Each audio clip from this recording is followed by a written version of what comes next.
And it's sounding like, Donald Trump got into office beyond Allah's will. As if Allah did not will it and Donald Trump challenged Allah. Wallahi, this is how it's sounding. Wal-ayadu billah. Allah subhanahu wa ta'ala says in the Quran, قُلِ اللَّهُمَّ مَالِكَ الْمُلْكِ. Allah is the owner of al-mulk, of the kingship. تُؤْتِي الْمُلْكَ مَنْ تَشَاءُ. Allah willed for him to become the president. تُؤْتِي الْمُلْكَ مَنْ تَشَاءُ وَتَنْزِعُ الْمُلْكَ مِمَّنْ تَشَاءُ. And you take the kingship from whomever you will. وَتُعِزُّ مَنْ تَشَاءُ. And you honor, dignify whom you will. وَتُذِلُّ. You humiliate, put down whom he wills. مَنْ تَشَاءُ. Look at this at the end. What? بِيَدِكَ الْخَيْرِ. All of this is khayr. The fact that he given the kingship to this one and took it away from this one, dignified this one, humiliated this one, it's all what? Khayr. People like Donald Trump, they prove the Quran right. Allah says in Surah Furqan chapter number 25 that there will be an enemy for Muhammad sallallahu alaihi wasallam. And since Muhammad sallallahu alaihi wasallam his message is going to be till eternity, there are bound to be critics and enemies of Islam and of Prophet Muhammad. So these people are proving the Quran right, because in spite of all these things, Islam is spreading. Allah says in the Quran in Surah Imran chapter 3 verse 54, Allah says, Makaru makarallah wallahu khairul makirin. They plan and plotted, Allah too plan. Allah is the best of planner. If you see after 9/11, the media war on Islam and throughout the world, normally people should think that now Islam should perish, na'uzubillah. They cannot. But we find that more people want to know what kind of religion is this.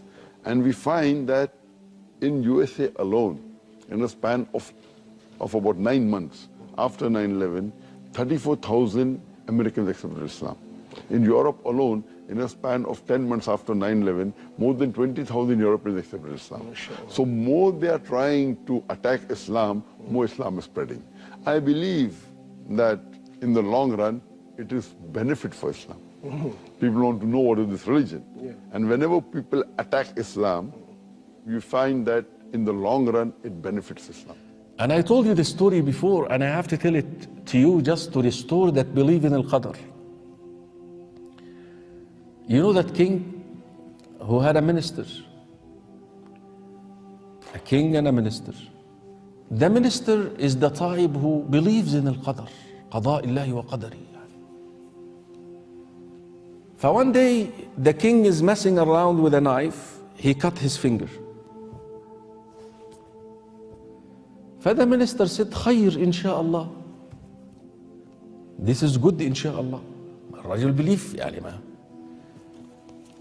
The king got upset and he said, what good in me cutting my finger? Take him to jail. Put him in jail. Arrest him. So they arrested him. He was placed in jail. So in his way to jail, he said what? خير إن شاء الله. It's good inshallah. There is goodness in this one too, inshallah. It was the habit of the king and minister that every week they go out to hunt and have a nomad kind of lifestyle.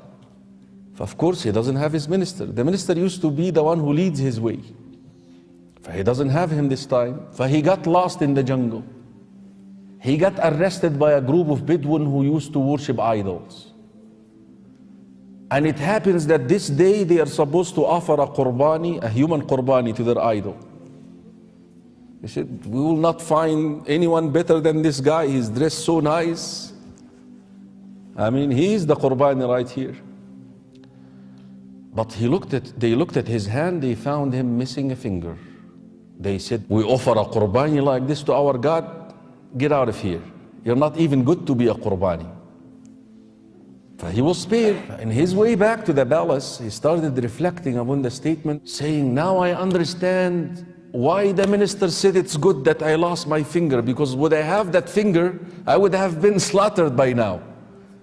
So immediately when he arrived at his palace, he requested the release of the minister.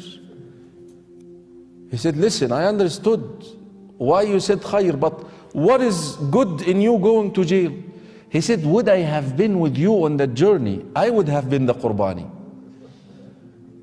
So it's all good. This is the style of Iman.